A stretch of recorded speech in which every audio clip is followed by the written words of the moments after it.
Hey everyone, this is Felice Clark, the Dabbling Speechy, and I wanted to show you a way that you could work a little bit more efficiently with serving your caseload well during this time with distance learning.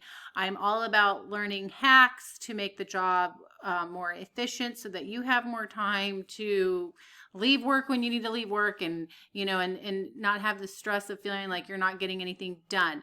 So I've been using SLPToolkit for a few years now, and I kind of have done a hybrid approach with this web-based tool. It's a caseload management tool. I always tend to do progress monitoring, not always with their tools, but I try to do it when I can. And then I also have my paper data. So I'm kind of a mix between paper data and digital. And since we've been all digital, sometimes I'll send home a generic worksheet packet to many families that would relate to many of the goals. So instead of like handwriting out everything that I've done in each file, I am cutting and pasting and putting it in the notes section on SLPToolkit. So when you go to your caseload, I don't want to show you my caseload because of confidentiality, but when you go to your caseload, it takes a little bit of time to set it up. And then once it's set up, the hours spent learning the tool, it really starts to become something that helps you be efficient. So up front, there's a lot of work.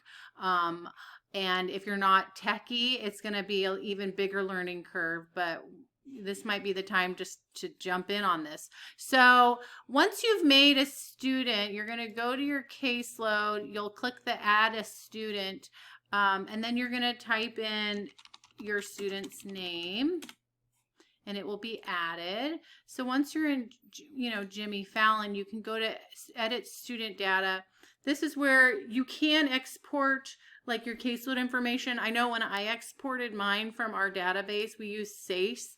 Not everything was in the right place. So I had to come in and manually make sure everything's okay. And then if you put in the service time, so let's say Jimmy gets 30 minutes a week, then that will be, it's like a tag. If he is a fluency student, you can tag fluency. Oopsie. That way when you're making your schedule or whatever goal, you can have that tag. You can put all their information and eligibility. So if I'm the case manager, and let's say his try is due, oopsie, oh, I guess I have to manually do that. But let's say it's due here. We update that. Then we go, this is basically like Jimmy Fallon's area. And you can do a quick session. You can make special schedules. I have really not diving into the schedule creation process because I still kind of do a paper version and take data and document on a piece of paper, because a lot of times in the moment when I'm working with students, I don't have time to always have my computer up. And so for me, that's just what I've felt is best for me. This is where you can put in goals. They will help you write a goal. I'm just going to use that one. And then we'll do create. So now Jimmy's got a goal here. Okay. And then when this is one of the features I really liked. It took a minute to get everyone's goals copied and pasted into the right file. But then you can have a data sheet for the student. It has all the dates and the goals perfectly, nicely written. It has all their information. So when you turn these into your district, it's all very fancy. And then I just print 2 to 1 page, so it's front and back, and then I stick it in their binder. And then I don't have to rewrite these out all year. I just go click and press print. So let's find out what Drew Barrymore has been up to. Okay, so here's where you can edit all their information. This is the assessment area where I do a lot of progress monitoring. This is where I use their web-based materials a lot. But this is where today we have a session planned for 9:30. I have my teletherapy schedule. Drew's mom said 9 o'clock's gonna work.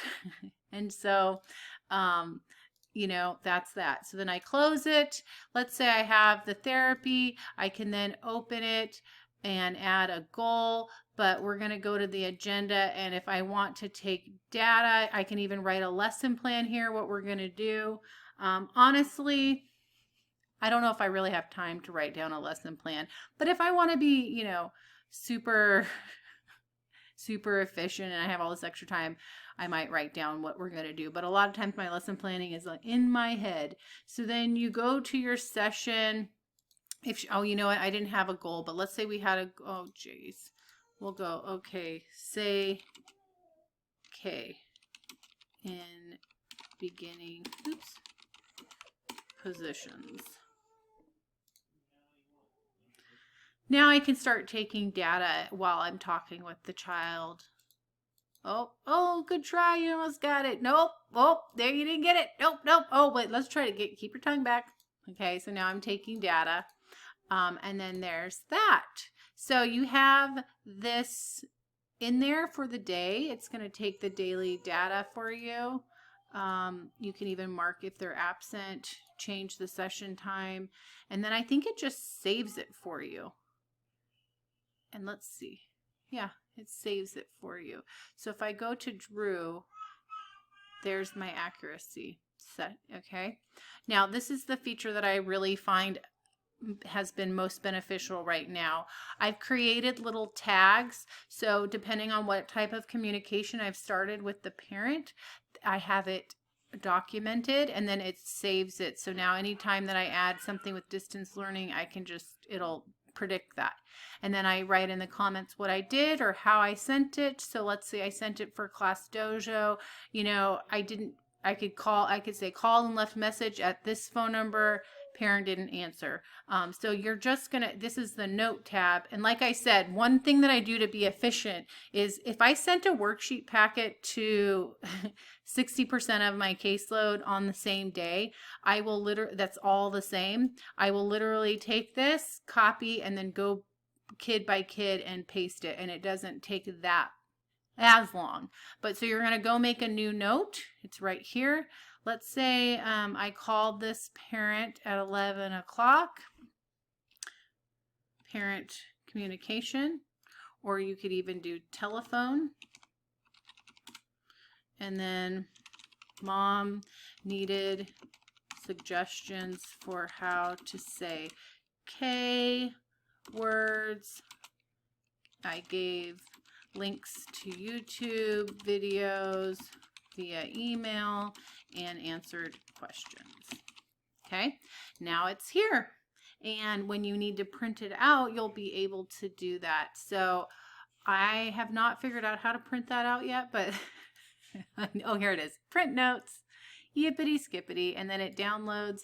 And then you have this beautiful little log of your students. And so what I do love about this moving forward, I'm probably going to start trying to log more via SLPToolkit even when we get back to school. So because of this pandemic, I guess I can positively say that I've expanded my tech skills a little bit more on how to work efficiently, and I wanted to share that with you. I'm currently trying to talk with some of the other SLPs that I work with to see what systems they're doing to work efficiently. I've heard several SLPs saying they've been using Google, Excel sheets or Google Sheets to document. Because if I didn't have SLPToolkit, I probably would be doing that, because since I already had my caseload set up, it didn't make sense to start a whole new system. But if I didn't have a system, or if I already had a system, I would do Google Sheets. Or if you're looking to figure out, maybe you have time right now, maybe this is the time to go, set up your caseload. So anyways, I hope this was helpful. Let me know in the comments, what other tutorial videos do you really need right now to help you work efficiently so that you can serve your caseload well. All right, take care, everyone. Just a reminder, be the SLP that every kid wants to see, and stay inspired.